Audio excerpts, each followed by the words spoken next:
এই হচ্ছে আমাদের রেজাউল ভাই, তিনি রেজাউল সাহেব, তিনি হ্যাঁ আমাদের বাউল রেজাউল করিম শাহ। তিনি অনেক পরিচিত একজন জন এবং চমৎকার গান আপনারা একটু আগে শুনেছেন। এবং তার আরেকটি প্রতিভা, তিনি পাতা দিয়ে খুব সুন্দর করে বাঁশি বাজান। আপনারা দেখতে পাচ্ছেন তার হাতে একটি পান রয়েছে, তিনি সেই পানের পান দিয়ে একটি বাঁশি বাজিয়ে আপনাদের শোনাবেন। আমরা সেই অপেক্ষায় রয়েছি এবং আপনারা শুনুন সেই তার পাতার বাঁশি।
থ্যাংক ইউ, অনেক ধন্যবাদ। এত চমৎকার আপনি বাঁশি বাজিয়েছেন, আমি অবাক হয়ে শুনেছি। এবং আপনার এই বাঁশির সুর, আপনার বিশেষ করে পান পাতা দিয়ে আপনি যে বাঁশি বাজিয়েছেন, আসলেই অসাধারণ। আর আমাদের আমাদের দর্শকের উদ্দেশ্যে যদি বলেন, হ্যাঁ আপনি কিছু বলুন। বলার এটুকু, সান্ত্বনা আমি পাই যখন আপনারা শান্তি পান আমার গানে বা কোনো বাঁশির সুরে। আমি এখানে আমাদের প্রাণ ছুঁয়ে গেছে। ছোট্ট একটি চায়ের দোকান, মালবিহীন দোকান, দেখতে পাচ্ছেন খুবই সাধারণ একটি দোকান।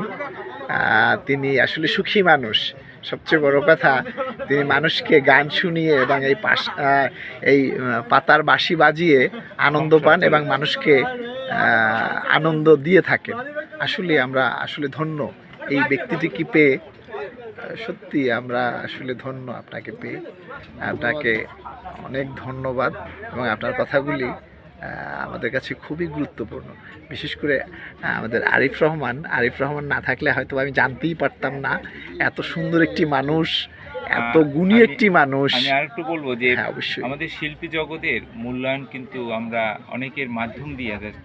যখন আমরা একটি প্ল্যাটফর্ম তৈরি করতে পারি, গান গাইতে পারি, কে অনুষ্ঠান করতে পারি, তখন আমাদের শিল্পীদের প্রচারটা হয়, হয়। কিন্তু আসলে কি আমরা একবার চিন্তা করছি যে এই শিল্পীরা চর্চা করতে গেলে সংসার, এদের কিভাবে চলে। এই রেজাউল ভাইয়ের আমি সেই দেখি যে এই ভাঙা আজকে মালবিহীন বলে দোকানে কিছু নেই, শুধু চা চিনি দিয়ে চলে, তার সংসারটা চলার জন্য কিন্তু মানুষের ভালোবাসা পেয়েছে, ভালোবাসা পেয়েছে, অঢেল কিন্তু ভালোবাসা ভালোবাসাটাই পেয়েছে। অনেক বড় কিছু। অবশ্যই। আর্থিক সহযোগিতা পেয়েছি এখানে বসে। বিভিন্ন সময় বিভিন্ন ভাবে যে হ্যাঁ দেয়, উপহার স্বরূপ কিছু পাঠায়, কেউ আর্থিক সহযোগিতা করে, তার সংসারটাই চলে এগুলো দিয়ে। এভাবেই। জি।